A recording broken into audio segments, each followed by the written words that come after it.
तो यहाँ से ये नॉन विस्कस लिक्विड में डूब चुका है।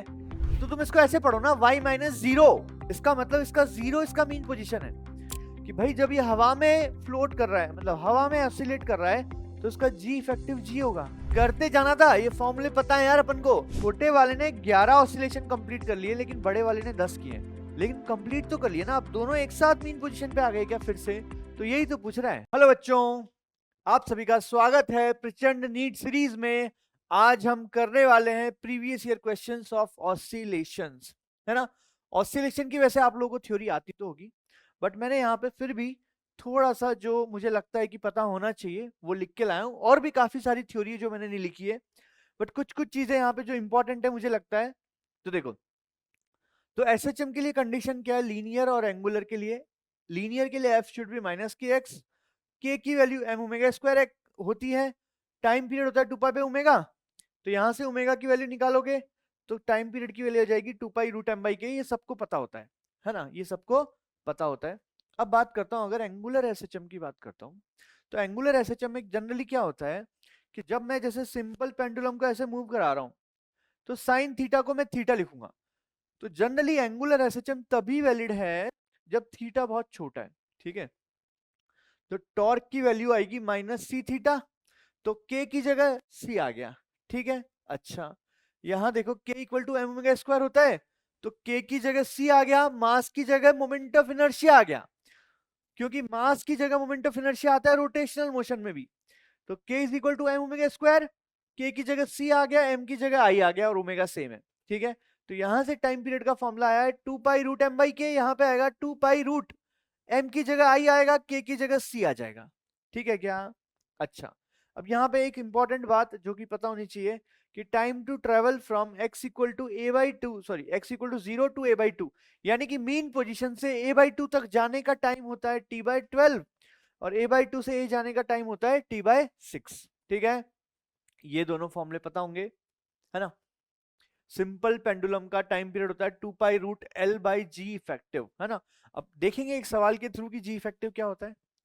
फिजिकल पेंडुलम का टाइम पीरियड होता है 2 pi root I by M G D. I क्या होता है? This is the moment of inertia about which, उसको हिंज जिस पॉइंट के अबाउट किया है। फॉर एग्जांपल, अगर मैं इसको फिजिकल पेंडुलम बना लेता हूं तो ऐसे से घूमेगा, तो इसका आई क्या हो जाएगा? इस पॉइंट के अबाउट आई निकालना पड़ेगा, कितना होगा आई? एम एल स्क्वायर बाई 3 हो जाएगा, ठीक है। अच्छा, और डी क्या होता है? यहाँ पे डी होता है डिस्टेंस बिटवीन हिंज्ड पॉइंट और सेंटर ऑफ मास, तो इन दोनों के बीच की डिस्टेंस हो जाएगी, ठीक है। ये कुछ पॉइंट्स हैं जो कि पता होने चाहिए। अब अगर मास स्प्रिंग सिस्टम की बात करें, तो चाहे ऐसे एसएचएम करे, चाहे ऐसे करे, चाहे ऐसे करे, सब केस में time period 2 pi root m by k आएगा। जी से कोई लेना देना नहीं है, कितना एक्सेलरेशन लग रहा है उससे कोई लेना देना नहीं है। अगर तुम लिफ्ट में ट्रेवल कर रहे हो तो भी यही आएगा, ठीक है। अच्छा, अब यहाँ पे एक चीज और देखो, ये बताओ मुझे कि y is equal to A sine omega T plus B cos 2 omega t, क्या ये एसएचएम है? अब कुछ बच्चों को लगेगा कि ये एसएचएम है, but it does not represent SHM, ये एसएचएम नहीं है, ठीक है। अच्छा, y is equal to A sine omega T plus B cos omega t, क्या ये एसएचएम है? यस, ये एसएचएम है, क्योंकि इसको मैं लिख सकता हूं root of A square plus B square sine omega T plus 5, यानी कि इसकी मैक्सिमम वैल्यू होती है कितनी? रूट ए स्क्वायर प्लस बी स्क्वायर। तो ये कुछ पॉइंट्स है जो मैंने लिख दिए, मुझे लगता है काफी बच्चों को कंफ्यूजन हो सकता है। चलिए सवाल करते हैं। तो पैटर्न वही रहेगा, सवाल देखते ही सवाल को पॉज करो और सॉल्व करो। कम ऑन, सॉल्व करो बच्चों। देखो, xt graph of particle performing SHM is shown in the figure, the acceleration पूछा है। हाँ भाई, क्या होता है एक्सेलरेशन पूछा है। Acceleration of the particle at t equal to 2। तो देखो, पार्टिकल ऐसा एसएचएम कर रहा है, और यहाँ पे एक चीज नोटिस करना, जब पार्टिकल t इक्वल टू 2 पर है, देखना 2 सेकंड पे इसका x कितना है? मैक्सिमम है क्या?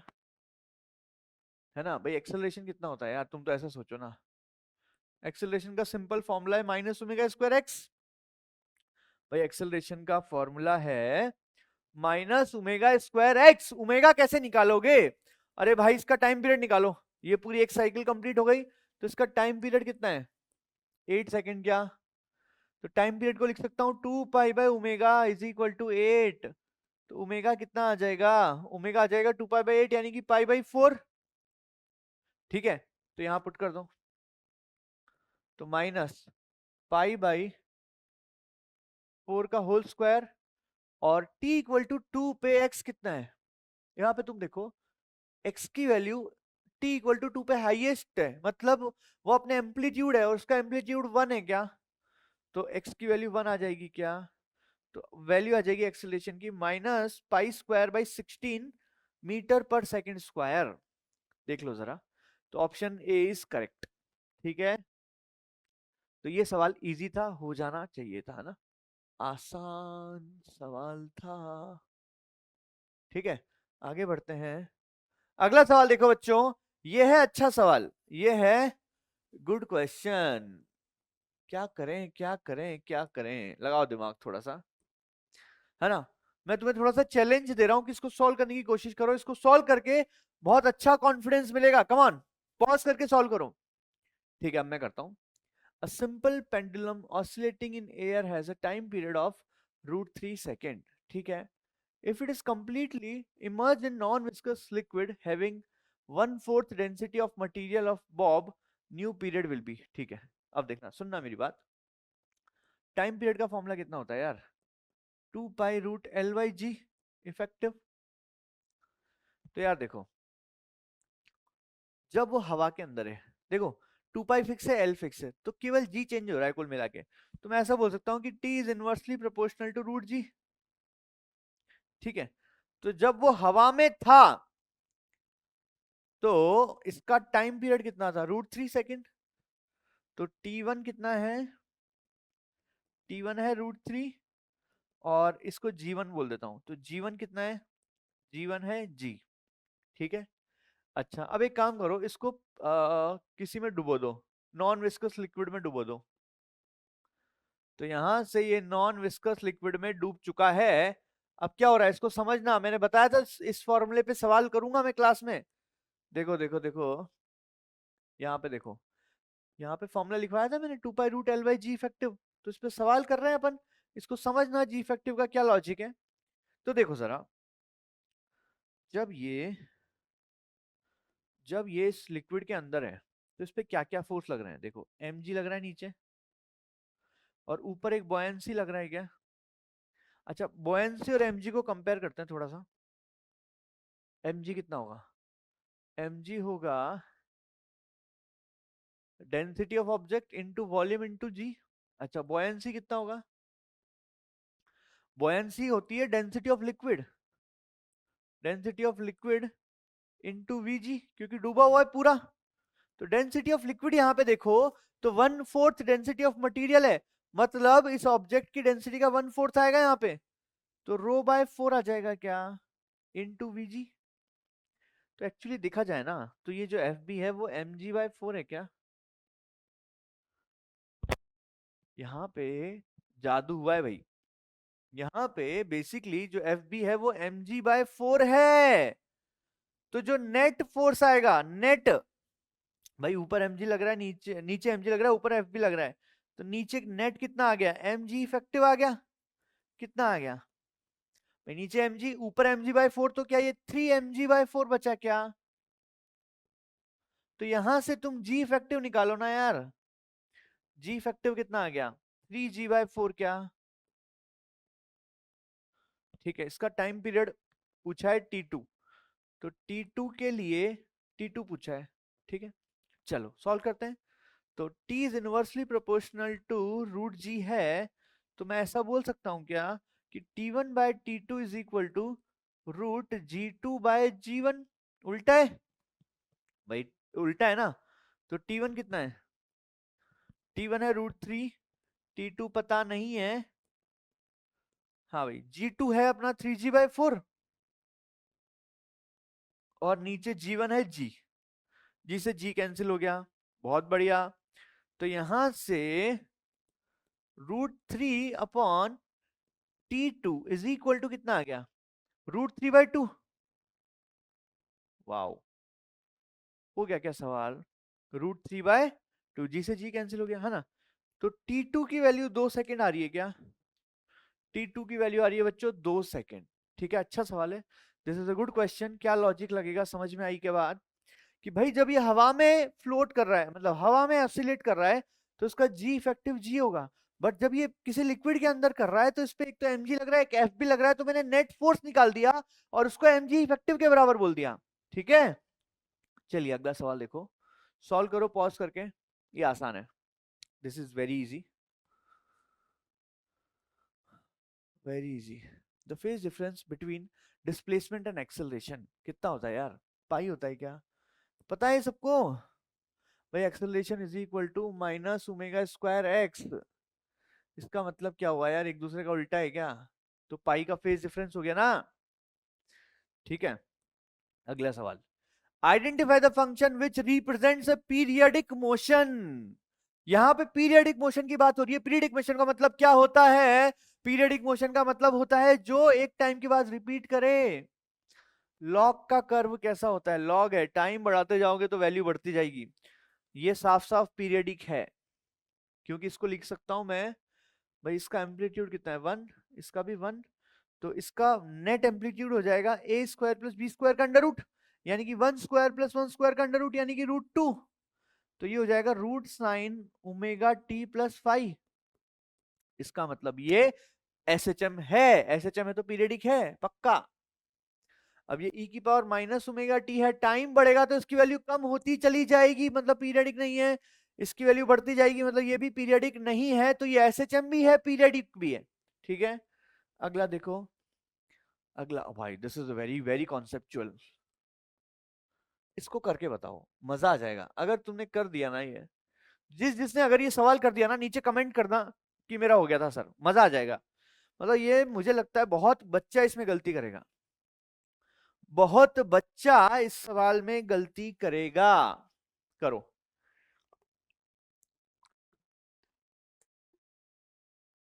चलो मैं करता हूं, ध्यान से सुनना मेरी बात।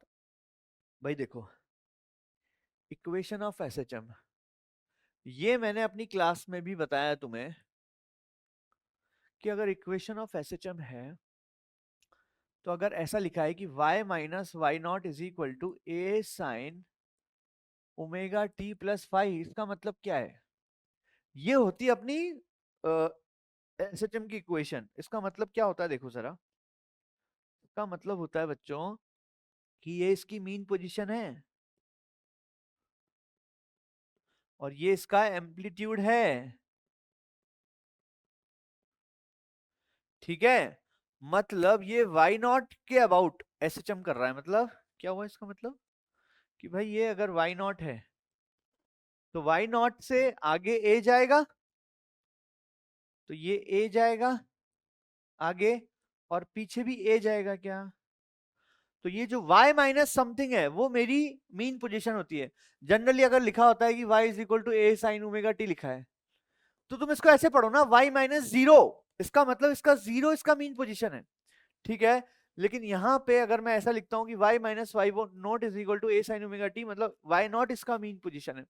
सिमिलरली इस सवाल में आ जाओ, इसको लिख सकता हूं मैं y minus A naught is equal to A sine omega T plus B cos omega T. अभी देखना बहुत बच्चों का ये गलत हो चुका है सवाल, तो इसका मतलब समझ रहे हो, इसको थोड़ा सिंप्लीफाई करें तो y minus A naught is equal to, इसको थोड़ा सिंप्लीफाई कर सकते हैं। मुझे पता है कि a sine omega T plus B cos omega t का इसका मैक्सिमम वैल्यू होगा a square plus B square का अंडर रूट, याद आया? और इसको लिख सकता हूं मैं साइन ओमेगा टी प्लस 5, तो ये हो गया एसएचएम। ये हो गया एसएचएम जिसका एम्पलीट्यूड है root of A square plus B square. इसका मतलब समझ रहे हो क्या कि ये इसका एम्पलीट्यूड है और ये इसकी मीन पोजीशन है। अब समझाता हूँ वो क्या रहा है। देखो भाई, ये इसकी मीन पोजीशन है, तो यहाँ पे y equal to a nought इसकी मीन पोजीशन है। इसके आगे कितना जाएगा ये जाएगा रूट ए स्क्वायर प्लस बी स्क्वायर जितना आगे,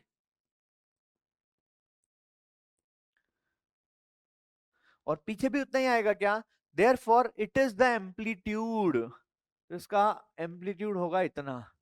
कुछ बच्चों ने शायद ये कर दिया होगा, कुछ बच्चों ने इसका आंसर ए दिया होगा। तो एक बार कमेंट करके बताना किस किस का सही था, वो अपनी थोड़ा पीठ थपथपा लें। आगे बढ़ते हैं। Average velocity of particle executing SHM in one complete vibration. One complete vibration. भाई एवरेज वेलोसिटी का मतलब क्या होता है यार, पहले तो बेसिक पे आओ। एवरेज वेलोसिटी होती है total displacement upon total time. तो टोटल डिस्प्लेसमेंट अपॉन टाइम। अरे भाई मुझे बताओ, जब पूरा कंप्लीट वाइब्रेशन हो जाएगा तो पार्टिकल वहां से आगे जाएगा, फिर वापस मीन पे आएगा, फिर पीछे जाएगा, फिर वापस मीन पे आ जाएगा। तो जब पार्टिकल वापस वहीं पहुंच चुका है तो उसका डिस्प्लेसमेंट जीरो है, तो एवरेज वेलोसिटी भी जीरो हो जाएगी क्या? आगे बढ़ो, आगे बढ़ो, आगे बढ़ो, आगे बढ़ो। चलिए लगाओ इसमें दिमाग, है ना। इस सवाल को पढ़ो और दिमाग लगाओ थोड़ा सा, क्या पूछना चाह रही है। The radius of circle, the period of revolution, जो भी है ना। अब कुल मिला के क्या बोल रहा है तुमको, तो Y projection of radius vector on rotating particle is. तो जो पार्टिकल घूम रहा है इसका वाई प्रोजेक्शन बताना है समय के साथ। तो थोड़ा इसको मैं बड़ा सा बना के दिखाता हूं तुम्हें ना, देखना भाई, फील लेना इसकी ना, इसकी फील लेना बच्चों। क्या पूछा है, वाई प्रोजेक्शन का मतलब क्या है? भाई साहब पार्टिकल पहले यहां था, t इक्वल टू जीरो पे पार्टिकल यहां था कि नहीं था? बिल्कुल लिखा है देखो ऊपर, t इक्वल टू जीरो पे पार्टिकल इधर है। अब ओमेगा से पार्टिकल जा रहा है, ऐसे जा रहा है ओमेगा से। ये पार्टिकल जो है ओमेगा से जा रहा है, दिख रहा है तुम्हें डायरेक्ट जाते हुए। अब यहाँ पे तुम देखो तो इसका टाइम पीरियड है 4 सेकेंड, टाइम पीरियड मतलब 4 सेकेंड है क्या? तो उसको 2 पाई पे ओमेगा बोल दूं क्या? तो ओमेगा कितना हो जाएगा? ओमेगा कितना हो जाएगा? 2 पाई बाई 4, यानी कि पाई बाई 2 क्या? ओमेगा मिल गया पाई बाई 2।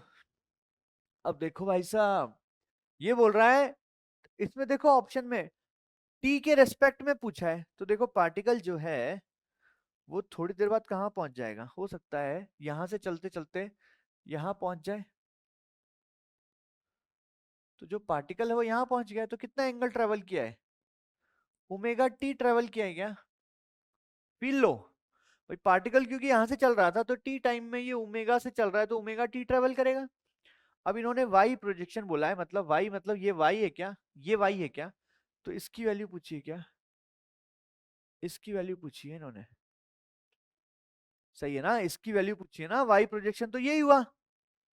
तो ये क्या हो जाएगा? ये है 3, तो ये अगर 3 है तो ये वैल्यू हो जाएगी 3 cos ओमेगा टी। तो इसकी वाई वैल्यू हो जाएगी बच्चों 3 cos ओमेगा टी। यानी कि यहाँ पे तुम देख लो अच्छे अच्छे से, तो जैसे जैसे टाइम बढ़ेगा वाई की वैल्यू कम होती जाएगी, तो 3 cos pi by 2 t option में है क्या? 3 cos pi by 2 t is my answer. Option d आ जाएगा भाई। कुछ भी नहीं था इसमें, तो ये तो मैथ्स का सवाल है। अरे भाई वो इधर चला गया तो वाई बताना है, वाई बता दो उसमें क्या है, इतना तो आता ही है अपन को। ठीक है आगे बढ़े, चलिए अगला सवाल देखेंगे। अगला सवाल, अगला सवाल, अगला सवाल, अगला सवाल, अगला सवाल, अगला सवाल। लगाओ दिमाग, लगाओ दिमाग, पॉज करके सॉल्व करो भाइयों। चलिए पॉज करके सॉल्व करो। The particle execute linear SHM with amplitude of 3। चलो पुट करते जाएं वैल्यूज। तो एम्पलीट्यूड है 3 when the particle is at, तो जब x की वैल्यू 2 है तो वेलोसिटी कितनी है? अच्छा ये बोल रहा है कि magnitude of velocity and acceleration same है, ओके। तो x इक्वल टू 2 पे v is equal to a, है ना। Magnitude of velocity is same as magnitude of acceleration, कर देते हैं भाई। वेलोसिटी का फॉर्मूला बोलो, वेलोसिटी का फॉर्मूला होता है ओमेगा रूट ए स्क्वायर माइनस एक्स स्क्वायर, और एक्सेलरेशन का फॉर्मूला होता है माइनस ओमेगा स्क्वायर एक्स। तो मैग्नीट्यूड की बात कर रही है तो ओमेगा स्क्वायर एक्स बोल दें क्या? चलिए बहुत बढ़िया, ओमेगा से ओमेगा मर गया, तो root of A square minus X square is equal to omega into X हो जाएगा क्या? ठीक है, तो पुट कर दे वैल्यूज। तो देखो भाई, ए कितना है? ए है 3, 3 का स्क्वायर 9, एक्स कितना है 2, 2 का square 4 is equal to omega X कितना है 2। तो यहां से ओमेगा आ जाएगा, ये कितना हो गया √5/2। ओमेगा आ गया √5/2, तो टाइम पीरियड क्या आ जाएगा? 2 पाई बाय ओमेगा। ओमेगा कितना है? √5/2, 4 पाई बाय √5, 4 पाई बाय √5। ये सिंपल सवाल था भाई, इसमें कुछ ज्यादा तकलीफ वाली बात थी नहीं यार, करते जाओ बस आंसर आ गया। ठीक है, करते जाना था, ये फॉर्मूले पता है यार अपन को कि वेलोसिटी होता है ओमेगा रूट ए स्क्वायर माइनस एक्स स्क्वायर, ये सब पता है। आगे बढ़ते हैं, अगला सवाल देखो। हाँ भाई, यहाँ पे एक सवाल मैंने खुद से डाला है, तो इसमें तुम्हें थोड़ी सी तकलीफ होगी। कैसे, देखते हैं जरा। देखो सवाल क्या है, एक कैपिटल एम रखा हुआ है, आराम से बैठा हुआ है, कोई दिक्कत नहीं है, चल नहीं रहा है, रेस्ट पर है, और इसके साथ एक स्प्रिंग बांध दी। अब एक गोली आई, उसका मास है स्मॉल एम, और वो v स्पीड से आके उसके अंदर धस गई, मतलब इस बड़े m के अंदर, इसके अंदर फंस गई गोली। ठीक है, टकरा के v स्पीड से आ रही है। अब उसके बाद क्या होगा, ये चलने लगेगा, क्योंकि गोली आएगी तो इसके पास स्पीड आ जाएगी, तो ये एसएचएम करने लगेगा। तो इस एसएचएम का एम्पलीट्यूड बताना है और टाइम पीरियड बताना है, लगाओ दिमाग। ये मैंने जबरदस्ती डाला ये सवाल, ठीक है, क्योंकि अगर टफ क्वेश्चन आता है, ये टफ क्वेश्चन की कैटेगरी में आएगा, अगर टफ क्वेश्चन आएगा तो ऐसा सवाल आ सकता है। चलिए करते हैं, मजा आएगा, मजा आएगा। अब मेरा एक सवाल है तुमसे कि जो ये गोली की काइनेटिक एनर्जी, क्या वो इस एसएचएम की एनर्जी बन जाएगी? सोच के जवाब देना। क्या गोली की काइनेटिक एनर्जी फाइनली एसएचएम की एनर्जी बन जाएगी? नहीं बनेगी, नहीं बनेगी, क्योंकि इनइलास्टिक कोलिजन है तो एनर्जी लॉस होगा। ठीक है, तो यहां मुझे मोमेंटम कंजर्वेशन करना होगा। देखो कई बच्चों ने यही गड़बड़ कर दी ना, तो मोमेंटम कंजर्वेशन करें। चलो भाई मोमेंटम कंजर्वेशन करते हैं। तो initial momentum is equal to final momentum. Initial momentum कितना है mv, फाइनल मोमेंटम। अब देखो ये दोनों एक साथ चलेंगे क्योंकि गोली इसके अंदर धंस गई, तो फाइनल मोमेंटम हो जाएगा m प्लस एम यू। तो इसकी जो वेलोसिटी आएगी M V upon M plus capital M आएगी क्या? अब समझो इस कहानी को, समझो जरा। देखो भाई ऐसा समझो, अब अपने पास क्या सीन है ना? सीन ऐसा है कि अब ऐसा समझ लेते हैं ना कि इस टोटल, इसका टोटल मास कितना है, m प्लस एम। समझने में क्या जा रहा है? और ये चलने लगे, कितनी स्पीड से चल रहे हैं? u स्पीड से चल रहे हैं, u स्पीड से चल रहे हैं, क्योंकि u आ गई। अब क्या होगा, थोड़ी देर बाद ये अंदर कंप्रेस हो जाएगा और रुक जाएगा, तो इसकी जो काइनेटिक एनर्जी है वो स्प्रिंग की पोटेंशियल एनर्जी की फॉर्म में कन्वर्ट हो जाएगी क्या? तो देखो अभी कितनी काइनेटिक एनर्जी है भाई, मीन पोजीशन पे जो काइनेटिक एनर्जी है वो एक्सट्रीम पोजीशन पे पोटेंशियल एनर्जी में कन्वर्ट हो जाएगी। तो इसका मतलब एनर्जी कंजर्वेशन करें, एनर्जी कंजर्वेशन क्या होगा, half m plus M into U square will become half के ए स्क्वायर। भाई जब ये अपना मैक्सिमम कंप्रेशन पे होगा तब इनकी काइनेटिक एनर्जी 0 होगी और पोटेंशियल एनर्जी हाफ के स्क्वायर होगी। तो यहां से तुम ए निकाल सकते हो क्या? चलो देखो भाई, टन टन। तो यू स्क्वायर के साथ m प्लस एम मल्टीप्लाइड है, यानी कि m square V square upon m, अरे यार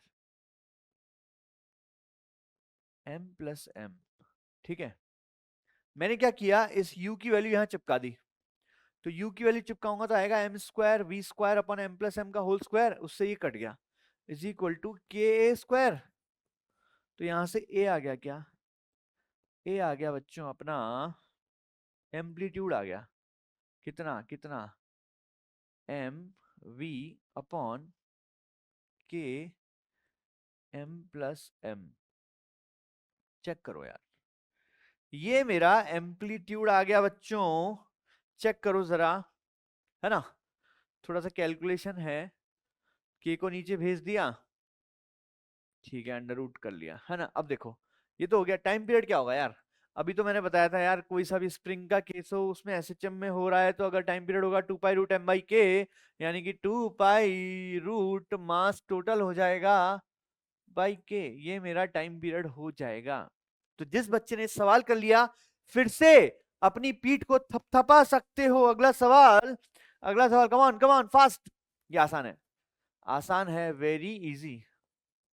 बताया था मैंने स्टार्टिंग में क्लास के कि y1 is equal to A sine omega T plus, इन दोनों को ऐड करना है, सुपर इंपोज किया मतलब ऐड करना है, तो y is equal to y1 plus y2, यानी कि a sine omega T plus B cos omega t है। मुझे पता है कि इसकी मैक्सिमम वैल्यू होती है A square plus B square का अंडर रूट, इसको आगे लिख सकते हैं sine omega T plus phi. चलो हो गया क्या सवाल, टंटना, एम्पलीट्यूड मिल चुका है, बी आएगा क्या, हलवा है क्या ये सवाल, वेरी इजी। अगला सवाल, अगला सवाल, अगला सवाल, हाँ भाई, हाँ भाई, इसको करो पॉज करके, कमान, इसको करो पॉज करके बच्चों, मजा आएगा। इस सवाल को करो, दिमाग लगाओ थोड़ा सा,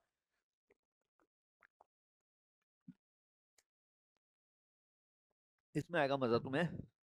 देखो भाई, आहा, the particle is executing SHM along a straight line, its velocities at a distance x1 and x2 from mean position are v1 and v2। तो जब x1 है तब वेलोसिटी है v1, जब x2 है तब वेलोसिटी है v2।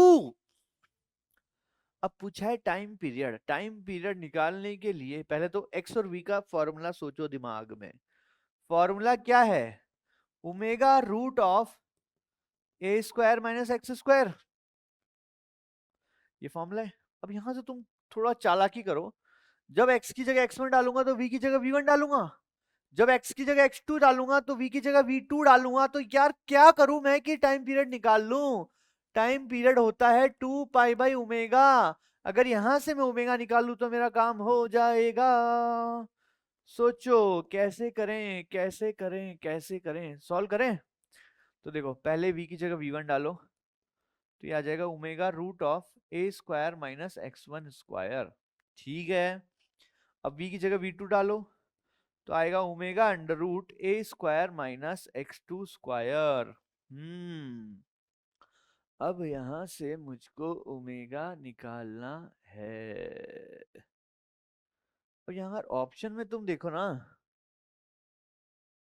ऑप्शन में तुम देखोगे अगर, तो ए का कुछ टर्म नहीं है, तो ए को गायब करना चाहिए ना। एक काम करते हैं, दोनों का स्क्वायर करते हैं, स्क्वायर करते हैं, तो क्या आएगा, क्या आएगा, क्या आएगा, क्या आएगा, क्या आएगा, स्क्वायर करेंगे तो आएगा v1 square is equal to omega square A square minus omega square x1 square.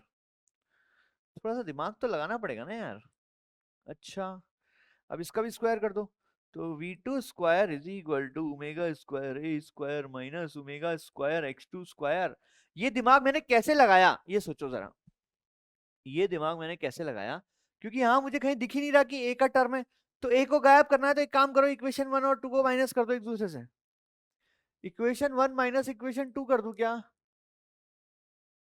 चलो भाई काम हलवा हो जाएगा, है ना। नीचे वाली 2 है, नीचे वाली 2 है, 1 में से 2 को माइनस करोगे तो आएगा v1 square minus v2 square is equal to, इसमें से इसको माइनस करा, तो इसमें से इसको माइनस करेंगे तो ये कट जाएगा, तो आएगा ओमेगा स्क्वायर x2 स्क्वायर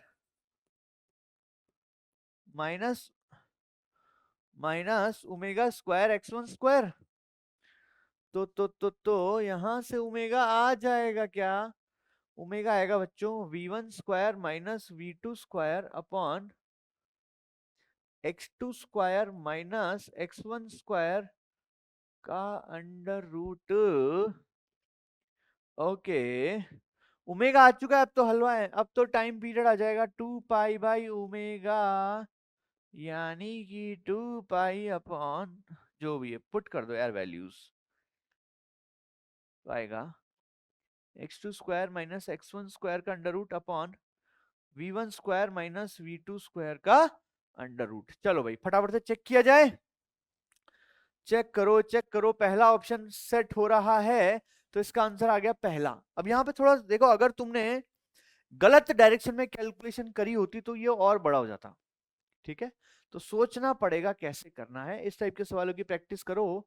अगला सवाल हलवा है क्या? खा जाओ फटाफट, पॉज करो खा जाओ। चलो मैं कर देता हूं अब, आई होप कर लिया होगा। पार्टिकल ठीक है, maximum acceleration is alpha, maximum velocity is acceleration क्या होता है यार? Minus omega square x. तो एक्सेलरेशन की मैक्सिमम वैल्यू क्या होगी? एक्सेलरेशन की मैक्सिमम वैल्यू होगी, एक्स की जगह ए डाल दो ना यार। तो एक्सेलरेशन की मैक्सिमम वैल्यू है अल्फा, और मैक्सिमम वेलोसिटी क्या होता है एसएचएम में? ए ओमेगा होता है। तो ए ओमेगा क्या है? ए ओमेगा कितना है? बीटा क्या? टाइम पीरियड पूछा है, बहुत ही फर्जी सवाल है। क्या करें क्या करें? ओमेगा निकालने तो काम हो जाएगा क्या? एक काम करो, इक्वेशन 1 को 2 से डिवाइड कर दें, तो दिस अपॉन दिस करोगे तो ओमेगा बचेगा, omega is equal to alpha by beta. तो टाइम पीरियड हो गया 2 pi by omega, 2 pi beta by alpha बचेगा क्या? 2 पाई, अरे बहुत ही आसान सवाल था यार, बहुत ही आसान सवाल था। ए आ गया। अगला देखो, टनो, ओहो, दिमाग लगाना पड़ेगा थोड़ा सा। सोचो सोचो सोचो, यहां थोड़ा सोचना पड़ेगा भाइयों, इस सवाल में थोड़ा सा सोचना पड़ेगा। कैसे करें? कैसे करोगे इस सवाल को? बोलो भाई। A body is executing SHM with frequency and the frequency of potential energies। चलिए देखो, है ना, ध्यान से समझना। ग्राफ बना रहा हूं मैं एक्स का, ये पार्टिकल का एक्स का ग्राफ है टाइम के साथ, है ना। अब if you remember the potential energy, है ना, देखो जरा, मान लेते हैं एक्स है ए साइन ओमेगा टी, तो इसका ग्राफ ऐसा ही तो आएगा एक्स का। तो ये मेरा टाइम पीरियड टी हो गया। ठीक है, अब देखो जरा, अब देखो पोटेंशियल एनर्जी क्या होगी? हाफ के एक्स स्क्वायर, यानी कि हाफ के ए square sine square omega t. तो this is some constant into sine square omega t, है ना। तो बेसिकली जो पोटेंशियल एनर्जी है that is almost like you can say कि साइन स्क्वायर ओमेगा टी का ग्राफ आएगा कुछ तो अगर मैं पोटेंशियल एनर्जी का कर्व बनाता हूं यहाँ पे, तो साइन स्क्वायर करना है मुझे, तो इसका स्क्वायर करेंगे तो ऐसा कुछ आएगा भाई, इसका स्क्वायर करेंगे साइन स्क्वायर का तो ऐसा आएगा। अब यहाँ पे देखो, ये ग्राफ और ये ग्राफ एकदम सेम टू सेम है, बस उल्टा है, नेगेटिव है, तो स्क्वायर करेंगे तो नेगेटिव का भी फिर पॉजिटिव हो जाएगा क्या? तो यार बात ऐसी है कि पोटेंशियल एनर्जी का जो टाइम पीरियड होगा ना वो इतना होगा, क्योंकि भाई एक्स तो इतने टाइम के बाद रिपीट करेगा, टी टाइम के बाद, लेकिन पोटेंशियल एनर्जी का जो टाइम पीरियड होगा वो इतना होगा, मतलब पोटेंशियल एनर्जी का टाइम पीरियड t/2 होगा। तो टाइम पीरियड अगर कम हो गया तो फ्रीक्वेंसी डबल हो जाएगी क्या? तो इसका आंसर आ जाएगा 2n। ठीक है, इसी तरीके से अगर काइनेटिक एनर्जी का फ्रीक्वेंसी पूछते तो भी याद कर लो कि डबल हो जाएगा, इसको याद भी रखा जा सकता है, यू कैन रिमेंबर दिस। अगला अगला अगला अगला अगला, हाँ भाई ये अच्छा सवाल है, ये अच्छा सवाल है, क्या करें बताओ?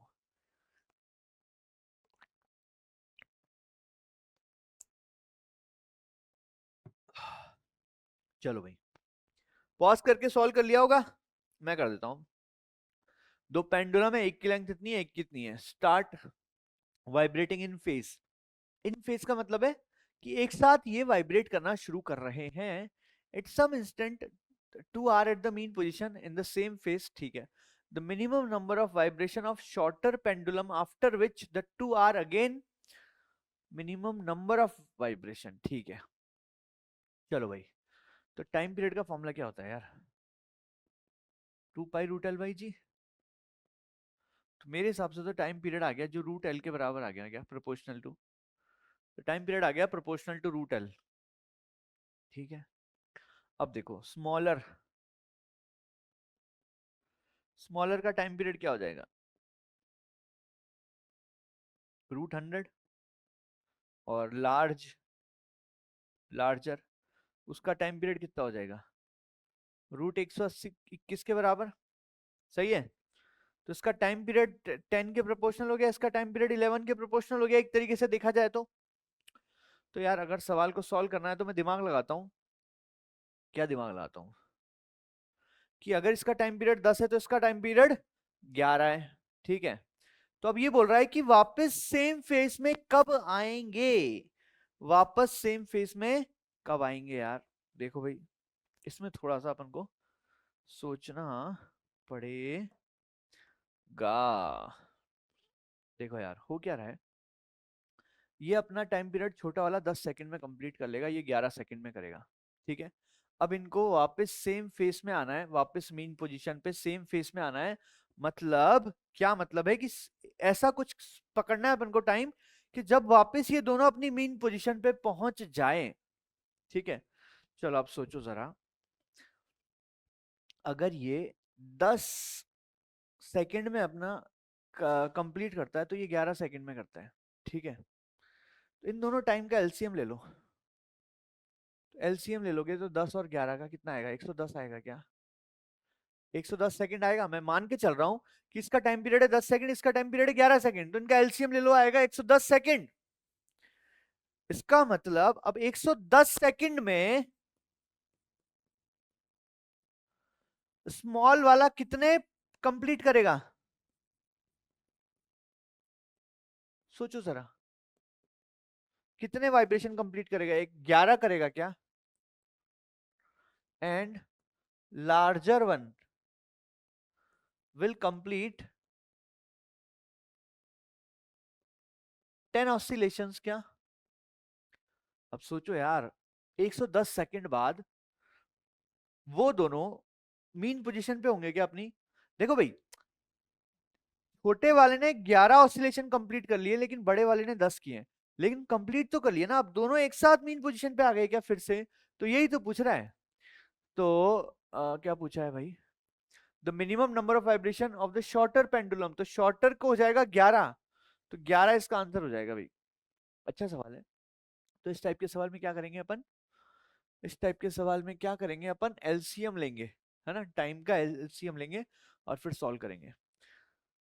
अगला सवाल देखो, a spring is stretched by 2 centimetre by a force of 10 newton, the time period. चलो यार, ये तो आसान है। इसके लिए मैं तुम्हें एक चीज बताता हूँ यहाँ पे। हाँ भाई, थोड़ा सा देखना है इसको जरा, है ना। रुको, रुक जा भाई।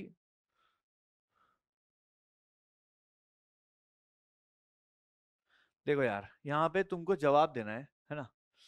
देखो, एक काम करते हैं, इसको अगर मैं, देखो यहाँ पे एक स्प्रिंग है, ये स्प्रिंग है जिसका स्प्रिंग कांस्टेंट है 1।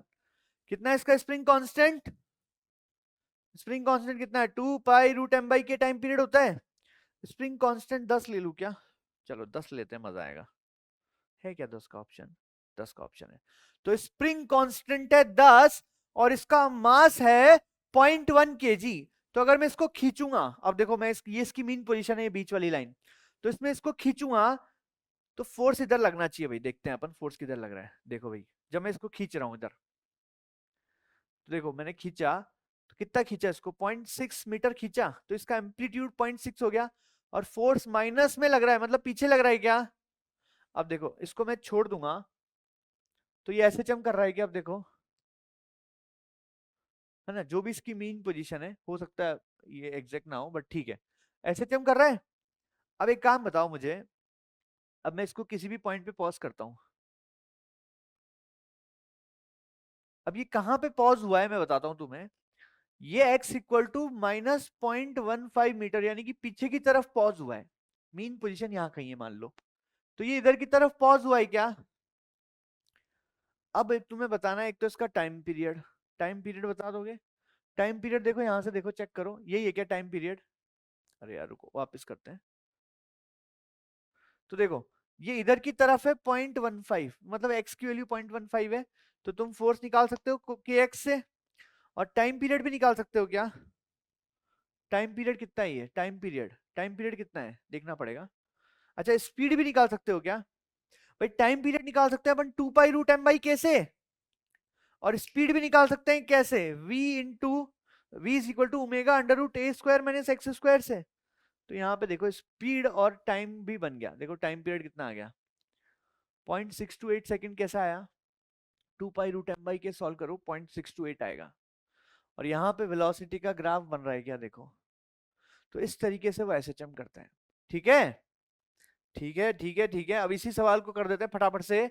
अ spring is stretched by 5 centimetre by force of 10 newton. तो ऑसिलेशन का सवाल है, F is equal to K X होता है, F का मैग्नीट्यूड के एक्स होता है। तो F कितना है 10, के पता नहीं, X कितना है 5 इंटू 10⁻⁻²। अरे भाई सेंटीमीटर है, कन्वर्ट करना पड़ेगा मीटर में। तो ये कितना हो गया, के आ गया भाई साहब, ये गया 2 बार, 200 आ गया क्या? के आ गया 200, के आ गया 200, के आ गया 200, सही है क्या? देखो 5 से मैंने 2 बार काट दिया, इधर आएगा 200 आ गया, के 200 आ गया। ठीक है, टाइम पीरियड पूछा है, तो टाइम पीरियड का फॉर्मूला क्या होता है? 2 पाई रूट m बाई के, क्या 2 पाई रूट m बाई के, यानी कि 2 पाई, मास कितना है यार, 2 kg, 2/200, खट खट। तो 2 पाई रूट 1/100, तो 1/100 का आ जाएगा 2 पाई/10, तो ये हो जाएगा 6.28 डिवाइड बाई 10, यानी कि 0.628 क्या। टंटना। तुम यहां देखो, जो अपने अभी डायग्राम बताया था, इसमें भी 0.628 सेकेंड था टाइम पीरियड, यहाँ भी वही आया। चलो अगला सवाल देखते हैं। अगला सवाल, अगला सवाल, अगला सवाल, अगला सवाल। A pendulum is hung from the roof of sufficiently large building and moving freely to and fro like simple harmonic oscillator. The acceleration of the bob. बहुत ही हलवाई क्या। मैं देखो एक्सेलरेशन कितना दिया है, एक्सेलरेशन है 20, और x कितना है 5 क्या। यार मुझे पता है कि एक्सेलरेशन होता है -ओमेगा²x, तो यानी कि एक्सेलरेशन का मैग्नीट्यूड होगा ओमेगा²x। तो एक्सेलरेशन है 20 इज इक्वल टू ओमेगा² इंटू 5। तो ओमेगा² आ गया 4, यानी कि ओमेगा आ गया 2। सही है क्या? ओमेगा आ गया 2, तो टाइम पीरियड हो जाएगा 2 पाई/ओमेगा, यानी कि 2 पाई/2, यानी कि पाई।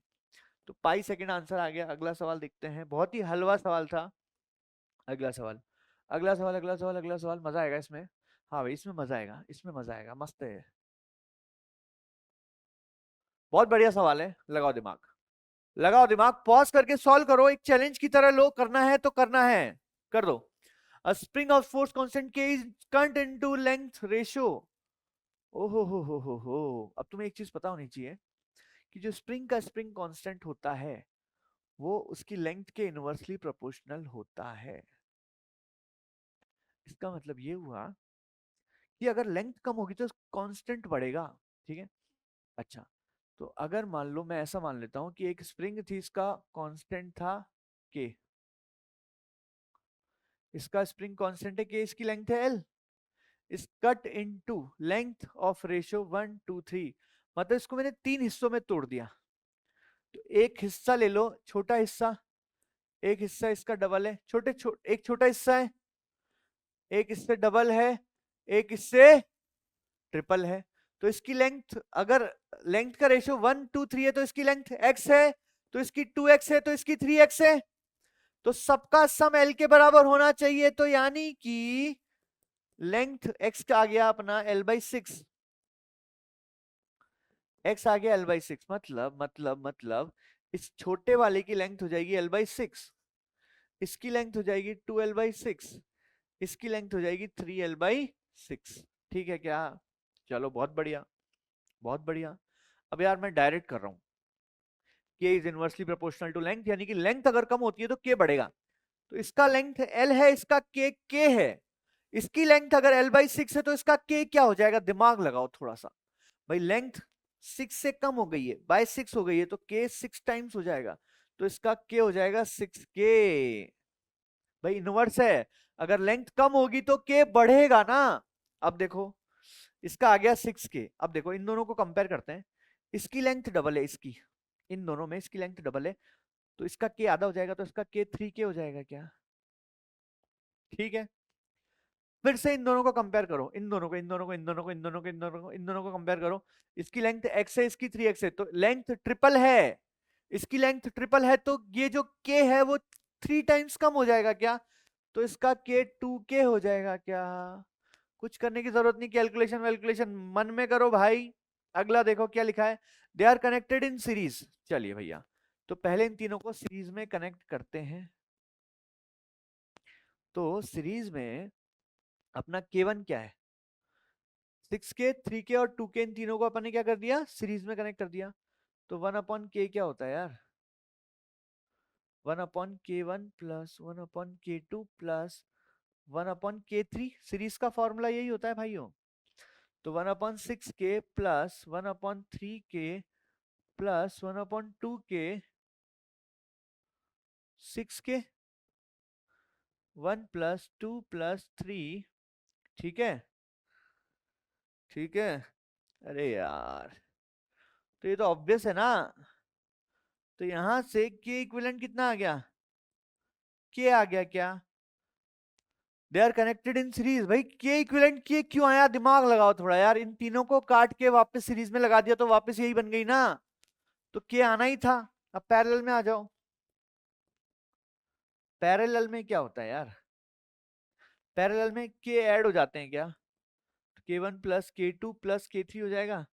तीनों को ऐड करना भाई, 6k plus 3k plus 2k कितना हो गया ये, 11k क्या। ठीक है, तो रेशियो कितना आ गया, 1/11 का रेशियो आ गया भैया, है ना। इसमें देखो, अगर तुम प्रॉपर हर चीज को लिख लिख के करोगे ना तो बहुत फालतू टाइम वेस्ट होगा। इसको डायरेक्ट करना होता है कि भाई इसकी लेंथ 1/6 हो गई, इससे तो के 6 टाइम्स हो गया। इसकी लेंथ, इसकी लेंथ डबल है तो के इसका आधा हो जाएगा। इसकी लेंथ इससे ट्रिपल है तो के 1/3 हो जाएगा। ये दिमाग लगाना पड़ेगा, वरना तो हर चीज को लिखते रहो, टाइम पास करते रहो। अगला सवाल, अगला सवाल देखो, a body of mass m is attached to the lower end of the spring whose upper end is fixed। चलो भाई करते हैं, करते हैं, करते हैं, करते हैं, करते हैं। देखो भाई, एक है ऐसा कुछ, है ना। सवाल पढ़ो, यही लिखा है, स्प्रिंग हैज दिस मास, है ना, मास है small m। when the m is slightly pulled down and release oscillates with the time period of इतना। ठीक है यार, मुझे पता है कि जब भी स्प्रिंग का कोई सवाल आएगा तो टाइम पीरियड का फॉर्मूला होगा 2π√m के, दिमाग लगाने की जरूरत नहीं है। चलो अब देखो, इसका मतलब अब क्या हो गया, टाइम पीरियड कितना दिया है, 3 सेकेंड।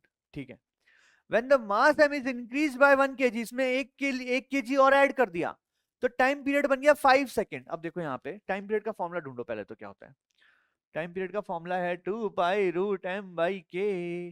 तो देखो के साथ तो कोई छेड़छाड़ कर नहीं रहा है ना, तो मैं बोल सकता हूं कि time period is directly proportional to mass. तो T1/T2 is equal to √m1/m2। तो पहले टाइम पीरियड कितना था, 3, बाद में हो गया 5। पहले मास था m, बाद में हो गया m+1। कर दो खटखट, पूछा क्या है, m पूछा है, खटखट हो गया, स्क्वायर कर दो। तो 9/25 इज इक्वल टू m/m+1। क्या सिंप्लीफाई करें तो 9m+9 is equal to 25m। तो 16m इज इक्वल टू 9, तो m आ जाएगा 9/16। चलो हलवा था, हलवा सवाल था, हलवा था। ठीक है, ठीक है, ठीक है। अगला सवाल देखिए, अगला सवाल देखिए, हर सवाल हलवा नहीं होगा। चलो भाई कर दो फटाफट, ये भी हलवा है भाई, ये भी हलवा है, हलवा। हाँ भाई, x equal amplitude and time period पूछा है, क्या है ये सवाल, बच्चे कर देंगे क्या। ये इसका एम्पलीट्यूड हो गया और यहाँ से ओमेगा कितना है भाई, एम्पलीट्यूड तो 5 हो गया, ओमेगा कितना है, ओमेगा है पाई, यहां से देखो साइन ओमेगा टी होता है तो ओमेगा है पाई, तो टाइम पीरियड हो जाएगा 2 pi by omega, 2 pi by pi यानी कि 2 क्या, तो टाइम पीरियड हो गया 2, एम्पलीट्यूड हो गया 5। क्या है ये सवाल, बहुत ही आसान है क्या। चलो अगला देखो, अगला देखो, अगला देखो, अगला देखो, अगला देखो, अगला देखो, अगला देखो। चलो इससे पहले मैं तुम्हें एक चीज बताता हूँ यहाँ पे, है ना। अब यहाँ पे तुम्हें फिर से दिमाग लगाना है ना, यहाँ पे फिर से दिमाग लगाना है कि भैया तुमने ग्रेविटेशन तो पढ़ाई है, ग्रेविटेशन तो पढ़ाई है, अगर मैं अर्थ में छेद कर दूं, मतलब अर्थ में ड्रिल मशीन से छेद कर दूं जैसे इस लड़के ने किया है, और मैं इसको छोड़ दूं तो अब ये जा रहा है, अब देखो यहाँ पे पहुंच गया, फिर अर्थ की ग्रेविटी ने खींचा इसको अपनी तरफ, आहा आहा, फिर खींचा, तो ये एसएचएम करेगा, अर्थ की ग्रेविटी के थ्रू वो एसएचएम करेगा। अब तुम्हारा टास्क ये है कि इसका एसएचएम का टाइम पीरियड बता दो क्या आएगा, तुम्हारा टास्क ये कि इसका एसएचएम का टाइम पीरियड क्या आएगा वो तुम्हें बताना है, ठीक है, ये तुम्हारा टास्क है, ठीक है। तो ये जो है जब सेंटर पे आएगा तब इसकी वेलोसिटी आ जाएगी, फिर ये भागेगा, अभी जब इधर भाग रहा है तो सेंटर इसको खींच रहा है लेकिन भागेगा, तो जैसे ही ऊपर पहुंचेगा इसकी वेलोसिटी 0 हो जाएगी, ऐसे ऐसे चल रहा है ये, ठीक है। तो ये तुम्हें बताना है, कमेंट कर देना। अब चलो ये सवाल करते हैं, the mass of the bob is increase to thrice its original mass, length is made half of original length, then the new time period। अच्छा सिंपल पेंडुलम का सवाल है क्या, ओहो, t is equal to 2 pi root L by g, यहाँ पे कहीं भी तुम्हें मास दिख रहा है क्या, पागल बना रहे हैं क्या, कोई मास से लेना देना नहीं है, तो t is directly proportional to root l, खत्म बात, ठीक है। Mass is increase to thrice, mass से कोई लेना देना नहीं है, and length is made half of original length, new time period of oscillation is x by 2 times original time period, ठीक है। तो देखो ये है t1 और t2 कितना हो जाएगा, लेंथ कितनी हो गई finally, and length is made half of the original length, length हो गई l by 2, इसको सॉल्व करें, डिवाइड करते हैं, तो t1 by t2 कितना हो गया, इसको डिवाइड करो, तो root L upon root L by 2 करेंगे तो रूट 2 आएगा, ठीक है ना। तो यहाँ पे स्क्वायर करोगे तो t1 सॉरी t2 कितना आएगा, t1 बाय रूट 2, है ना, ठीक है, t2 आ गया t1 बाय रूट 2। अब ये बोल रहा है then the new time period of oscillation is x by 2 times original time period, क्या बोल रहा है, गिवन क्या है कि new time period is x by 2 times original time period, तो ये गिवन है, ठीक है। t2 की वैल्यू यहां से उठाओ, तो t1 by root 2 is equal to x by 2, t1 x पूछा है ना, तो t1 से t1 चला गया, t1 से t1 चला गया, तो x is equal to root 2 आ गया क्या, हा हा हा, फर्जी सवाल था, कुछ नहीं था इस सवाल में ना, मास से कोई लेना देना नहीं है, ठीक है बच्चों। तो जो सवाल मैंने तुमसे पूछे हैं उनका आंसर दे देना मुझे, ठीक है, कमेंट में आंसर दे देना, और ये टॉपिक में तुम्हें और सवाल लगाने हैं तो लगाओ, ठीक है, थोड़े से और सवाल लगा सकते हो, ठीक है, वैसे कुछ है नहीं इस चैप्टर में, ठीक है बच्चों। तो मिलते हैं अगली क्लास में, तब तक अच्छे से पढ़ाई करो, और नीट बहुत पास आ चुका है बच्चों, तो युद्ध स्तर पे पढ़ाई करनी है, युद्ध स्तर मतलब एकदम खतरनाक, मतलब बिल्कुल टाइम वेस्ट नहीं करना है, फोन हटा दो जीवन से, ठीक है। चलो बच्चों, all the best, tata, see you.